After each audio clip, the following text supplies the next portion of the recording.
بسم اللہ الرحمن الرحیم۔ اسلامک آؤٹ لک کے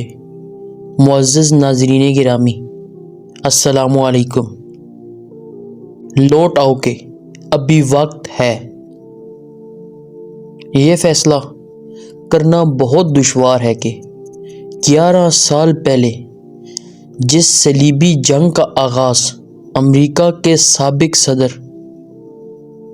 جونیئر نے اعلان عام کے ساتھ کیا تھا، اور جسے امریکی اور اہل یورپ یعنی پوری عیسائی دنیا مکمل اتحاد اور یکجہتی کے ساتھ مسلمانوں کے خلاف لڑ رہی ہے۔ اس جنگ میں مسلمان حکمران، خصوصاً پاکستان کے حکمران، ان سب کو کچھ جانتے بوجھتے اہل کفار کا ساتھ دے رہے ہیں۔ یہ مٹی کے بنے ہوئے مہدوا ہیں، وقتاً دہشت گردی کے خلاف ایک جنگ سمجھ رہے ہیں۔ اہل نظر میں سے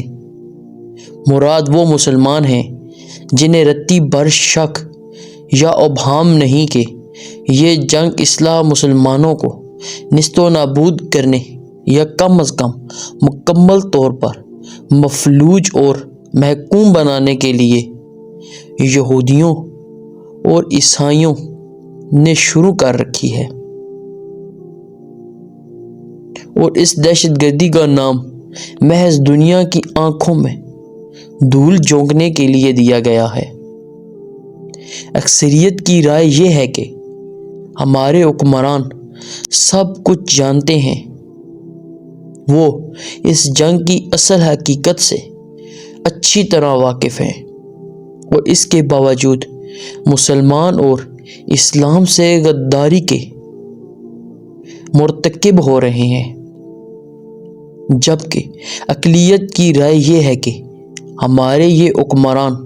عقل اور فہم و فراست سے کلیتاً تہی دامن ہیں۔ عیار دشمن ان کے سامنے حالات کی جو تصاویر کھینچتا ہے اور جو نقشہ کشی کرتا ہے، وہ اسے من و ان سے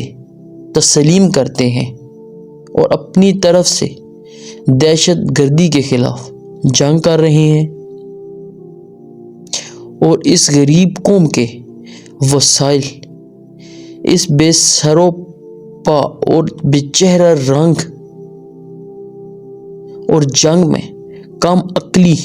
اور کم فہمی کی بنیاد پر جھونک رہے ہیں۔ اپنے وسائل ہی نہیں، 40,000 سے زائد انتہائی قیمتی جانیں بھی اس آگ کا ایندھن بن چکی ہیں، اور پھر بھی ہمیں معلوم نہیں کہ اس جنگ میں ہم کہاں کھڑے ہیں۔ ہماری رائے ان دونوں کے درمیان ہے، اگرچہ نتیجے کے طور پر بات وہی سامنے آئے گی جو اہل نظر کی اکثریت اور اقلیت بھی کہہ رہی ہے، اور وہ یہ کہ ہمارے حکمرانوں نے عملی طور پر جو پالیسی اختیار کی ہے، وہ یہودیوں اور عیسائیوں کے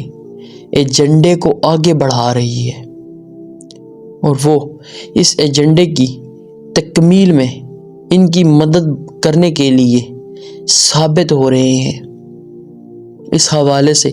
ہماری رائے کیا ہے، یعنی ہم کیا سمجھتے ہیں